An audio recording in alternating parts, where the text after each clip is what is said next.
be not way out here in space somewhere, but it's going to be closer in it. We've tracked it all the way across coming in this way. It crosses Earth orbit path at the place where Earth is moving on May the 20th of each year. It's right along in this area right here, right? But now, since we came into alignment with a black star at around this time, it was right, Earth was just about right here at the feet of Virgo, you see. But as the Earth is moving to outside orbital position, the Earth, because it's moving 66,000 miles per hour away from the black star, the magnetic portal connection is lengthening. That means Earth receives less electromagnetism until we reach outside orbital position. So if the black star is moved left farther than I think, we're going to have to come around in orbit just a little bit further before the magnetic portal connection actually starts shortening again. The black star is coming in this way, which means we're moving into the position where it's going to reach perihelion eventually.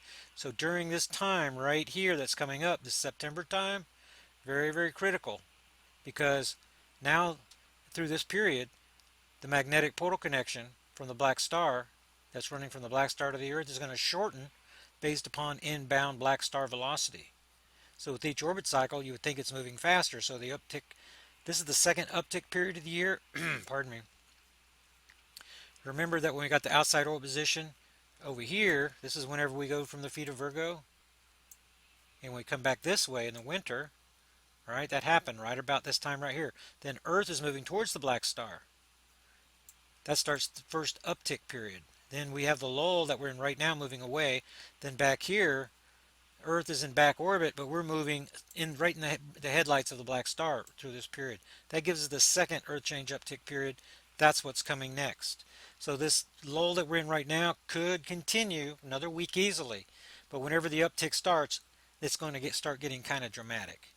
You guys you'll notice the difference in what we have right now. Things are calm, and we have no solar flaring. We shouldn't have any solar flaring at outside orbital position. We get the flaring whenever we're between the two stars.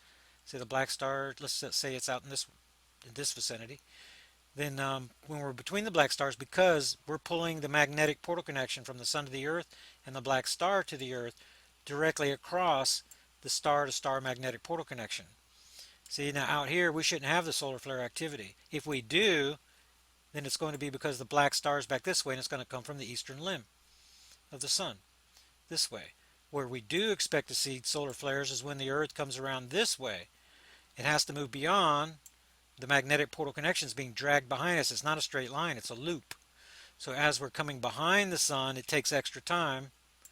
And as this magnetic portal connection interacts with the other two, then that's when we get the solar flare activity. So watch for the solar flare activity in November, the end of November. Middle to the end of November is when we should have it, the solar flare threat, even though if you listen to suspicious observers, he's going to say that the sun is going to sleep. The sun appears to be going to sleep because as the black star gets closer, it siphons increased doses of electromagnetism. That's why the heliosphere has shrunk 25% in the last decade. And since the Earth magnetosphere is connected to the sun through the magnetic portal connection and the entire heliosphere, we should expect that the heliosphere weakens, the magnetosphere weakens, Saturn's heliosphere weakens, they all weaken because of the shrinking magnetosphere, the heliosphere around our solar system, because the sun is not going into a Maunder minimum. It has a relationship with the black star, and it shares electromagnetism through the star-to-star magnetic portal connection. It's because of that relationship that we can monitor the Earth changes the way that we're doing. So even though we can't see the black star, we know where it is because we're at outside orbital position on either end of the solar system, and we know the alignment events. So since we have the alignment taking place here, outside orbit here, we can look down on the solar system and use the Earth as a pointer. The Earth is the one that's pointing because of April 25th, 2015, the near side alignment event. That places the black star right here and moving this way into Libra. Okay, so back at the newsletter, you see there's a question mark here. Are we at outside orb position, or is it going to come during this week that's coming up? So even though today's the 20th, the reporting for the chart stops on the 15th. So when we get 7 days in the future, are we going to have a lower number than 192? Am I going to reach the 180 value or not? I don't know that yet. So next week, watch the report. We're going to see this value either going back up or it's going to be another sub 200 value. That's going to tell us that outside orbital position was not at August the 15th as I thought. It's actually going to be August 20th, August, a little bit later than what I thought. But hindsight's 2020. As the weeks fill in, we'll look back and we'll know exactly where we reached outside orbital position. We only had 4 new volcanic eruptions this week. That is only the third time or the fourth time. Yeah, the third. This is the third time since in almost a year that we've had fewer than 5. And that's another indicator that the Earth core is heating up more slowly. That's telling us that we are very near outside orbital position. That's what we get on either end of the solar system. Then the equinox, keep watching the equinox. That's September 23rd. That's when Earth stands up straight with the sun and the switch takes place. The Earth starts leaning in the other direction, but more importantly, we have a convergence here. This ends the 500-day Earth change announcement by the French minister, the French foreign minister, and the Pope is coming here, and I think he's going to bring judgment to the United States for the things that we're doing over here. And anyway, there is a convergence here. There's a lot more information pointing to September than just these 2 points. But I originally didn't see it, now I do.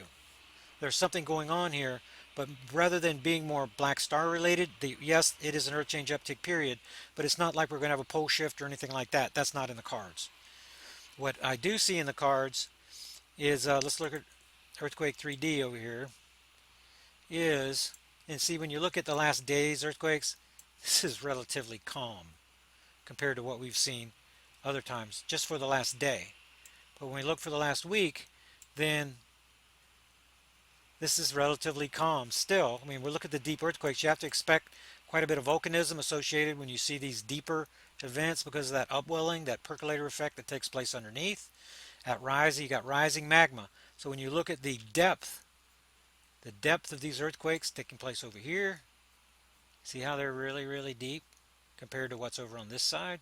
South American, Central American quakes, they are getting deeper. Look down in here. I'm expecting that to continue moving north. Then note the flatness, how these earthquakes in the California quake swarm area are right near the surface. But we have over here in the, this is now a dual swarm area. And I believe the deepest over here is going to be around 208 kilometers. And the deepest over here is going to be about 106 kilometers. So expect the deeper quakes to move into this area. Yellowstone's going to be more affected. Still, we're only to a depth of around 20 kilometers in this quake swarm area, but notice that the deeper quake is just north of that. This is what's been the dead area. Notice how these converges, these lines are pushing together. There's more volcanism in this area, even though we're still in the low period. So we're on the threshold. That's what the data is saying. We're on the threshold of something big happening, and when you look at how these waves are moving around, I still expect to see some more closing in over here, some more events crossing the ocean. But then as this wave continues to come on around, these quake events get deeper and deeper. Watch out, western coast United States. This is where the wave from the north and the wave from the south are going to converge right here in this area. So back to the newsletter. Then my heroes for the week, only one newsletter subscriber, only one new subscriber. That was Andrew. He's the only one for this week. But then, so he's got full benefits for an entire year. Andrew, you have my email address now to the Gmail account. You can write me and with your questions, your comments, and then the result of our correspondence can be included in the weekly newsletters if that's what you want. Then Mark and Hamlet and Lynn renewed their subscriptions, and Stu made a donation. And Cecilia, Darlene canceled. And funny thing happened with Cecilia. I just mentioned it briefly, that I made a comment on a video. It took me a while to figure out exactly what I did wrong. And it was about Planet X and Nibiru and that stuff. That's what I commented on. But the beginning of the video starts off with some kind of alien hybrid thingy. I'm not sure quite what that what that is. I've never written a piece, although I've written Bible commentary for decades. I've never written about human hybrids or anything. That stuff is it's kind of crazy to me. So whenever she got angry with me, I didn't know what she was talking about, and then come to find out, I made a comment on a video. She thought that I made the video and I didn't. So she got mad at me, and I write in here a little bit that I was on the receiving end of a woman's scorn. Guys, you know how that feels. She was pretty mad at me, but she did apologize. I appreciate that because I just call them like I see them, guys. I just call them like I see them. All right. But the fact that somebody supports the research doesn't mean that I'm going to change, because you can't threaten me and say, oh, I'm not going to support the or whatever. I'm just going to tell the truth. That's what this is all about. Whether it's Scripture, 9/11, Project Black Star, I just call them like I see them. I apologize if people get offended and stuff like that about some of the comments that I'm going to make. The science, more people that want the science get critical about my Christian convictions, and the Christian side gets critical about my interpretations and my scientific. But I apologize. Those that even my critics will tell you I'm a good researcher. I'm just going to do the research, gather the evidence, and present the thesis, the claims, the evidence, and conclusions precisely.